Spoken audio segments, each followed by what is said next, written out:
Salut YouTube! Ah, ça fait longtemps que j'avais pas dit ça. Ça fait vraiment plaisir de vous retrouver ce matin. Pour ceux qui ne le savaient pas, en fait, on était à Hawaï pendant 6 semaines. Ça, c'est mon chien. Bonjour, Guinness. Et là, c'est ça. En fait, à Hawaï, on n'avait rien. On n'avait pas notre matériel de montage. Donc, au départ, on a essayé de monter des vidéos avec un autre programme là, qui vient avec l'ordinateur et c'était le bordel. Donc, on a laissé tomber. Puis, on a profité de notre temps à Hawaï. On était là-bas parce que moi, j'organisais des retraites. Et là, présentement, je suis au Québec, dans ma famille. C'est pour ça qu'il y a un chien que vous avez jamais vu ici. Et Stan et Clara sont en France. Comme j'avais énormément de travail pendant ces 2 semaines-là, sont rentrés. Je vais les rejoindre dans une semaine maintenant. Et ce matin, je suis de retour avec une vidéo, en fait, un épisode de podcast. Et donc, aujourd'hui, on aborde le sujet de l'importance de bien s'entourer. J'ai eu envie de vous parler de l'importance de bien s'entourer, en fait, parce que je reviens de 6 semaines à Hawaï où j'ai animé des retraites pour femmes. Je rentre tout juste d'un événement que j'organisais le week-end passé, qui est une retraite bien-être pour femmes, encore une fois, mais juste le temps d'un week-end et avec beaucoup plus de participantes. Donc, la fin de semaine passée, là, on avait 110 participantes avec nous. C'était incroyable. Et en fait, chaque fois que je fais des événements comme ça me ramène justement à l'importance de bien s'entourer et à quel point ça fait toute la différence du monde quand on connecte avec des gens qui nous comprennent, qui nous ressemblent, qui nous complètent. Donc, c'est un peu ce qui a inspiré le sujet de ce matin. Et là, en fait, si je peux vous raconter une petite tranche de vie personnelle. Moi, j'ai une entreprise en ligne. D'ailleurs, à ce sujet, on va faire une vidéo prochainement où je réponds à vos questions sur mon travail parce qu'il n'est pas très conventionnel et je me fais beaucoup poser de questions à ce sujet. Donc, tout ça pour dire, j'ai mon entreprise en ligne depuis plusieurs années maintenant. Je suis entrepreneur et c'est un milieu qui n'est pas toujours facile parce que quand on a une entreprise en ligne, on est pas mal tout le temps toute seule derrière son ordinateur. Donc déjà que c'est pas un mode de vie très conventionnel, il n'y a pas énormément de gens dans mon entourage. Aujourd'hui, ça va mieux, ça fait un moment que je fais ça, donc là, maintenant, ils comprennent plus, puis ils respectent ça un peu davantage. Mais fut plusieurs années où je me faisais constamment demander quand est-ce que je vais me trouver une vraie job, pourquoi je suis pas sur le marché du travail avec un vrai emploi, mais qu'est-ce que je vais faire de ma vie avec tout ça, c'est pas du sérieux. Donc, d'un côté, tu passes ta journée toute seule derrière un ordinateur, donc déjà tu te sens quand même isolée. En plus, tu es entrepreneur, donc tu te sens également isolée parce que c'est pas un chemin de vie qui est très conventionnel. Et là, en plus, tu te sens isolé par ton propre entourage, tes propres amis. Et là, tu sais, c'est vraiment pas mal intentionné. Je sais que toutes ces personnes-là, c'est parce qu'elles m'aiment, c'est parce qu'elles s'inquiétaient pour moi, qu'elles disaient en fait des choses négatives sur mon mode de vie. Mais reste que c'est difficile à entendre tout le temps, puis ça devient vraiment démotivant. Et moi, c'est vraiment quand j'ai commencé à connecter avec des personnes qui me ressemblent davantage sur ces points-là. Ça m'a tellement aidée, ça m'a montré que j'étais pas toute seule là-dedans, qu'il y en a d'autres qui vivaient la même chose. Parce que souvent, on vit des trucs dans notre vie et on a tendance à s'imaginer qu'on est un peu seul dans notre situation. On se sent incomprise, on se sent solitaire, délaissé. Alors que non, il y a tout le temps plein de gens qui vivent peut-être pas exactement la même chose que nous, mais des choses similaires, c'est certain. Et ça fait du bien d'en parler avec d'autres personnes. Ça fait du bien d'en parler de manière ouverte, sans être sur la défensive. de sentir qu'on peut dire ce qu'on vit, qu'on peut dire ce qu'on pense sans devoir constamment se justifier. Moi, à l'époque, là, c'est ce que je trouvais le plus difficile.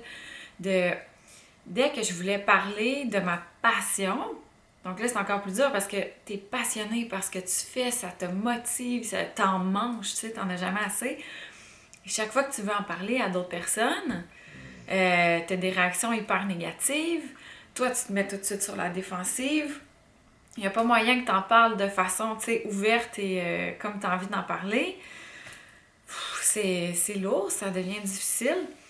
Donc, peu importe ce que vous vivez en ce moment, parce que, vous veux pas, tu sais, la vie, c'est pas un long fleuve tranquille, puis même quand ça va bien, c'est pas nécessairement toutes les sphères de notre vie qui vont bien. Puis des fois, il y a des hauts, des fois, il y a des bas. Donc, je sais qu'il y en a beaucoup qui écoutent, qui sont pas nécessairement 100% satisfaites de leur vie, de la façon qu'elle est en ce moment. Donc, le message aujourd'hui, derrière tout ça, c'est que vous n'êtes pas seul. Il y a certainement des personnes qui vivent les mêmes choses que vous et peut-être que ces personnes-là ne seront pas dans votre entourage conventionnel, dans vos amis, dans votre famille. Il y a des bons côtés, en fait, aux médias sociaux. Il y a plein de côtés vraiment désagréables et négatifs, mais il y en a des super bons, comme notamment vous êtes ici aujourd'hui, donc ça, c'est très chouette. Mais aussi, ça ouvre la porte à connecter avec des personnes de partout dans le monde, des personnes de partout dans son pays, dans sa province, avec qui on n'aurait pas pu avoir de contact autrement et qui vivent des choses similaires à nous. Donc là, il y a plein de façons de connecter avec d'autres personnes. Ça peut être, par exemple, sur Facebook, il y a des tonnes de groupes Facebook pour à peu près tout. Donc, si c'est le minimalisme, le zéro déchet qui vous intéresse, il y a des tonnes de groupes pour ça. Le véganisme, le végétarisme, les entrepreneurs en ligne, il y a des groupes pour ça également. Donc ça, c'est une façon assez simple, rapide, accessible et gratuite de pouvoir connecter avec d'autres personnes comme ça. Si c'est le côté un peu plus spirituel ou ésotérique ou yoga, méditation, développement personnel, tout ça qui vous appelle, ça aussi, c'est des sphères que déjà dans la société à la base, c'est quelque chose d'un peu tabou pratiquement. Donc c'est difficile de trouver des personnes avec qui en parler et souvent, moi ce que je remarque dans les événements ou avec les gens avec qui je connecte, quand je me mets à parler d'ésotérisme ou de spiritualité, les gens sont comme un petit peu gênés au départ. Puis dès que j'en parle avec ouverture, là c'est comme il y a plein de lumière qui s'allume, puis il y a plein de gens qui sont tellement contents que j'aborde le sujet, puis qui capotent là-dessus, puis qui trouvaient personne avec qui en parler. Donc là, ils sont vraiment contents de pouvoir le faire en toute ouverture, dans un esprit de bienveillance. Donc, il suffit de s'ouvrir parfois, de faire le premier petit pas, d'aborder un sujet qui nous stresse un petit peu d'aborder. Puis ça, je l'ai vécu en fin de semaine. Tu sais, j'avais 110 participantes à ma retraite, puis je devais donner un atelier, puis là, j'étais pas certaine de quoi j'allais parler et tout. Puis j'avais vraiment envie de parler d'ésotérisme, de faire un atelier de sorcière. Puis je me suis dit, hey, let's go! Toi, en 2018, Josiane, là, tu t'es dit que tu allais t'assumer, que tu allais shiner, que tu allais briller, puis que tu assumerais toutes les facettes de ta personnalité, autant les plus pas dark, mais celles qui sortent du lot, disons. Puis ça en fait partie. Je pense que c'est le temps d'assumer ce côté de ma personnalité, c'est le temps d'assumer la sorcière en moi. Donc je me suis dit, hey, come on, t'as l'occasion parfaite, t'as 110 personnes devant toi qui ont une certaine ouverture, donc profites-en. Donc j'ai donné un atelier là, de sorcière, j'ai parlé de cycle lunaire, de comment manifester, du pouvoir des cristaux. C'est quoi une sorcière aujourd'hui? J'ai parlé de l'historique de ça un petit peu. C'était vraiment trippant. Et c'était magnifique de voir tous les yeux devant moi qui brillaient, qui étaient contentes d'en entendre parler. Il y en a plein qui sont venus me voir par après en me disant merci d'avoir abordé le sujet, que ça les intéressait full, mais qui osaient jamais en parler à leur entourage parce qu'ils avaient peur d'être jugés. Donc, toute cette longue anecdote pour vous dire, des fois, il faut juste faire le premier petit pas pour en parler, puis rapidement, il y a d'autres gens qui vont se rallier à tout ça. Faites-vous-en pas avec les réponses négatives. Peu importe ce dans quoi vous vous sentez seul en ce moment, il va malheureusement avoir des réponses négatives, puis ça n'a aucun lien avec vous. C'est vraiment les gens qui projettent leurs propres peurs, leurs propres insécurités dans votre face. Donc, je sais que, par exemple, quand je me lançais en affaires et tout le monde essayait de me décourager. Mais maintenant, avec du recul, je sais que, premièrement, ces personnes-là étaient vraiment pas mal intentionnées. Puis deuxièmement, c'était souvent le reflet de leur propre peur, comme quoi elles n'osaient pas faire le même genre de move. Pas nécessairement se lancer en affaires, mais quelque chose qui les sort de leur zone de confort ou qui a un petit danger, entre guillemets. Donc, si vous avez des réponses négatives, faites-vous-en pas. C'est vraiment la peur, l'anxiété, les angoisses des autres personnes qui projettent sur vous. Mais au-delà de ces réponses peut-être négatives-là que vous aurez, vous allez en avoir des positives. Beaucoup plus de positives que de négatives. Donc, osez en parler, osez trouver des gens qui vous ressemblent. Et ça fait un bien fou quand on sent qu'on n'est pas toute seule, quand on sent qu'on a trouvé notre tribe, que ce soit en ligne ou en personne, ça fait vraiment du bien. Et si c'est le côté plus, justement, l'ésotérisme, spiritualité, développement personnel qui vous intéresse, là aussi, il y a plein d'options qui s'offrent à vous. Il y a des groupes Facebook de ça également. J'en ai un d'ailleurs en anglais par contre. Je vous mettrai le lien dans la description de l'épisode. Il y a des... En anglais, il y a quand même un petit peu plus de choses. En français, il n'y en a pas tant que ça, que je connais du moins. Je travaille là-dessus d'ailleurs pour amener quelque chose en français dans cet univers-là. Sinon, des fois, juste par exemple, ici sur YouTube, j'avais fait une vidéo sur une mini-introduction là, à tous mes trucs ésotériques et la réponse avait été vraiment positive. Et justement, dans les commentaires, les gens étaient tellement contents d'en entendre parler. Donc, si vous trouvez ce genre de vidéo-là ou d'épisodes de podcast, peu importe, vous allez voir les personnes qui commentent, vous pouvez commencer peut-être des discussions avec ces personnes-là et qui sait, peut-être échanger vos courriels et aller prendre un café après ça en personne. Sinon, dans cette sphère-là, une chose qu'il y a beaucoup, ce sont des événements en personne. Que ce soit, ça peut être hyper basique, genre des cours de yoga, de méditation, que vous faites une fois ou que vous vous inscrivez pour une session au complet. Il y a des événements. Moi, j'en organise beaucoup d'ailleurs. Beaucoup, quand même. Quelques-uns par année, que ce soit des événements d'un week-end, des événements d'une journée ou des retraites comme je viens de faire à Hawaï. Et une autre sphère, en fait, où on a tendance à se sentir vraiment seul, c'est l'entrepreneuriat. Encore plus quand on est une femme et encore plus quand on est en ligne, je pense.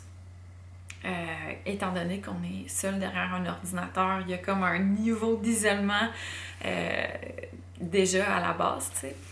Et puis ça, il y a des groupes Facebook en ligne pour ça, il y a des communautés en ligne, il y a des groupes d'entrepreneurs fermés, il y a des memberships, il y a des masterminds, il y a plein de choses.